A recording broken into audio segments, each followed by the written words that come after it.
Chapter 14 Who Are You? Max POV. It was late afternoon, and she was lying on my bed, fragile and small. My scent was engulfing her, now healing her.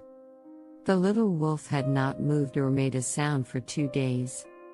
Aries has been ignoring me since he could feel her beating hard again. Of course, he demanded I bring her to our room. But I would have done it even if he had said nothing. Why could I not have sensed her pain before? I was fighting the mate bond so hard, numbing my feelings, that I did not see how much she was suffering. I was sitting on the sofa facing her. Everything was a mess because of me. Aries only gave me control a few hours ago. He was in full mode for 2 days, acting like a beast I had never seen before. Aries hurt many warriors, Terry, Dr. Paul, my father, and everyone who tried to approach his mate. He did not care that they were there to help. He only said he knew what had to be done and took over, not giving me any room to stop him. She moved and finally opened her eyes. Same gray eyes I thought I would never see again. I had only one question for her. Why? Without looking at me, she said. I needed the pain to stop. I moved to the bed and sat beside her, but she did not look at me. I have been feeling it for far too long now. Since I was a pup. I felt a pang in my heart at her words and thought Aries would be back and try to comfort her as a mate would, but he just sat there, and I was confused about his behavior. A lonely tear fell from her eye. She took a deep breath and closed them. After a few minutes, she opened it again and looked at me with shining pink eyes sparkling like diamonds. They were beautiful. She smiled. That was the first time I had seen her smiling. Hello, handsome. Aries. What is going on? No help from him? He was quiet. She got up and walked around my room, looking everywhere. I frowned and asked, Who are you? She looked at me with her skinny face and looked at her wrist. They had healed. I have been living here for nearly 2 months, and you should have known it since my arrival, Max. But to show you I am not like you and have manners. She offered her hand for me to shake and smiled. I am Aphrodite, your mate. But we don't need to say that to you, Max. You already knew it. My shock was long gone, and I growled lowly at her for the disrespect. I was an alpha. Don't like when your mate calls you out on your bullshit, do you? She laughed at me. Now we don't have time for chit-chat. I took over because Jules was hurting and didn't want to live any longer. I will keep her numb in my mind till I heal her body and soul. Thanks to Aries, I'm stronger. She walked downstairs like she knew where to go. Without any ceremony, she opened the back entrance and spoke. Let's go outside. Aries, please talk to me. Nothing. I got only silence from him, only sitting in my mind playing good pup. The pack house had so many warriors inside and around it, everybody on high alert, and I knew Terry must have done that while Aries was in control. He did not want any pups to get hurt in case Aries acted up again.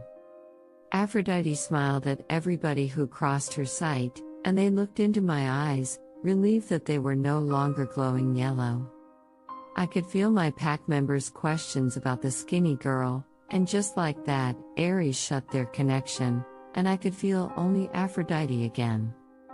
We had been walking for a while now. And I did not think it would be good for her to walk that much. She was so fragile. Are you sure you are okay with walking this much? I can carry you if you tell me where you want to go. Yes, I'm wonderful.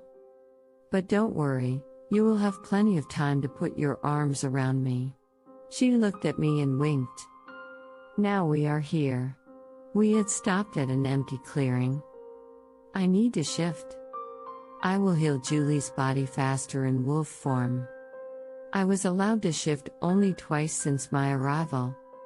I have been locked for too long inside her mind.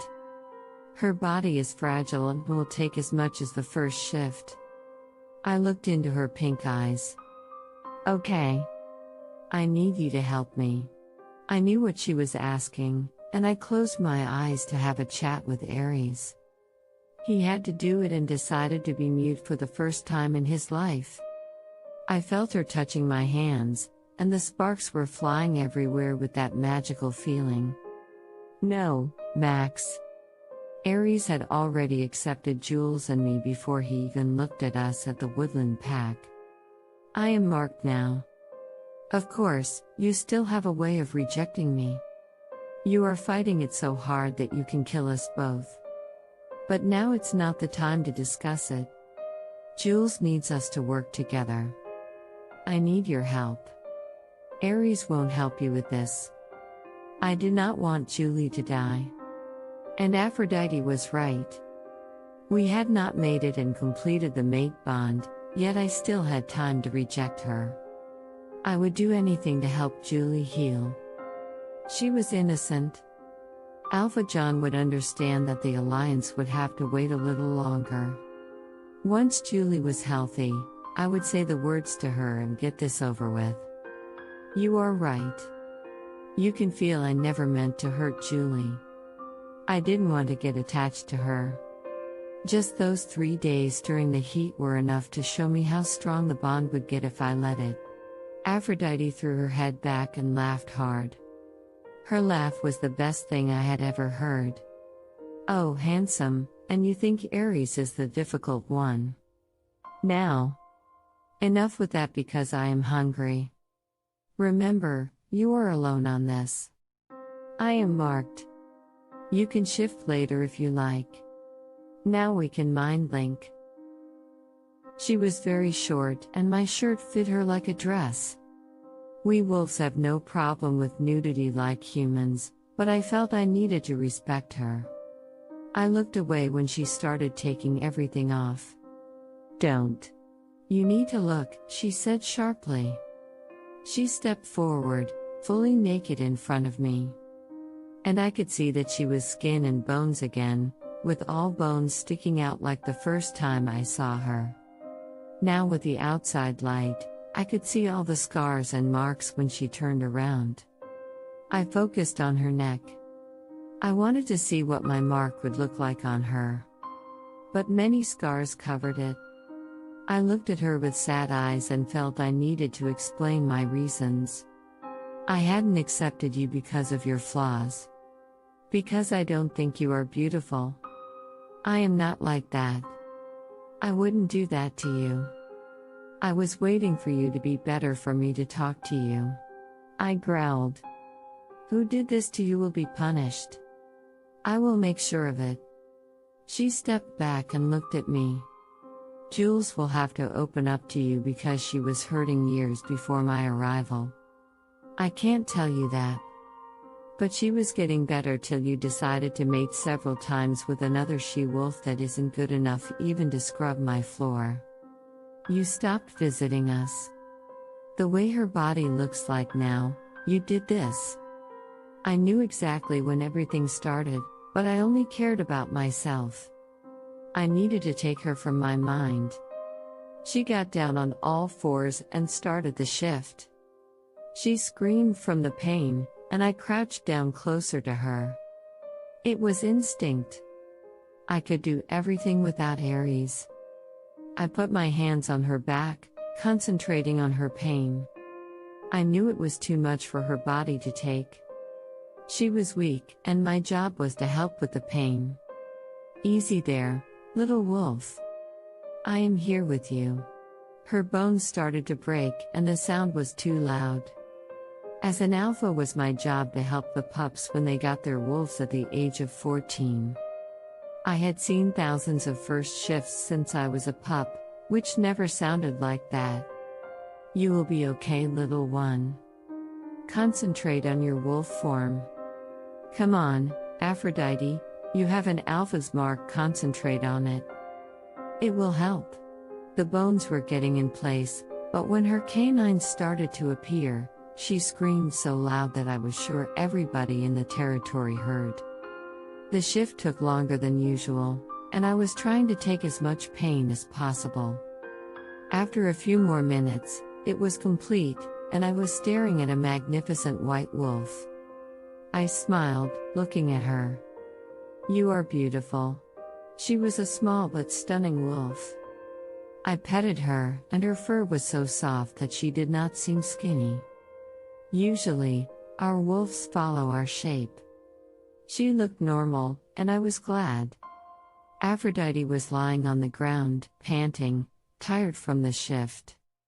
I shifted to my massive black wolf and concentrated on the bond to open our mind link. I nuzzled her neck and bit her ears, showing her that she could not die on me. "How are you feeling, little one?" She was quiet. "Right," she said she was hungry. Food might help her. "I need to hunt." I ran inside the woods but was highly alert in case a threat approached her. My pack had never seen her before and could attack. I ran after a fox and caught it quickly. The little one will be impressed with my speed. I laughed but remembered I was there only to help, not to get attached. I fed her with my mouth, and I did not know what Ares was trying to do, but I knew he would hate me later for not doing it to her first. Everything was so easy with her. I was there feeding her like a mate would when they were sick, and I felt joy pouring into my veins. "Thank you, handsome." I finally heard her tired voice in my head after I finished feeding her. "I'm glad you are alive. Ares would never speak to me again if you had died from the shift." I bit her ears a few times in a playful way, and she laughed. She was asleep, and I shifted back, put my clothes on, and carried her to the pack house. We stayed there for a while. It was already dark, and I could hear the chatter from the dining hall. Of course, Terry was there waiting for us in the main hall. He saw me and approached us. "Ow! Her wolf is gorgeous." He went to pet her head, and I growled in a warning. He moved back and looked into my eyes to see if Ares had retaken control. When he figured out it was me, he looked puzzled. Aphrodite has nearly healed thanks to Ares and will help Julie recover and feel happy again to start their destined work in the Blue Moon Pack. Leave your comments below.